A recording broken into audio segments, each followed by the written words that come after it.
سفيان أمرابط لاعب وسط الفريق الأول في نادي مانشستر يونايتد وعضو منتخب المغرب قام بالدفاع بشدة عن مدربه إريك تين هاج في أعقاب حملة الانتقادات التي استهدفت الهولندي.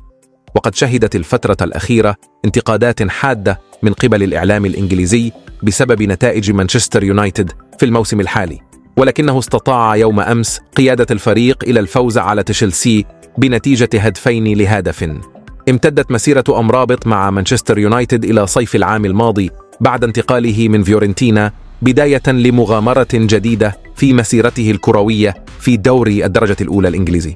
وفي تصريحات لشبكة BN Sports أشاد أمرابط بتين هاج قائلا: تين هاج هو مدرب رائع للغاية.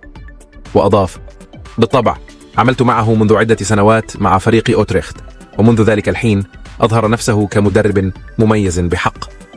وأكمل قائلا في الختام: لكنه الآن أحد أفضل المدربين في العالم، إنه أكثر خبرة، لقد أنجز أعمالا رائعة في كل مكان ذهب إليه، إنه مدرب مميز ونحن جميعا نقف بجانبه وندعمه.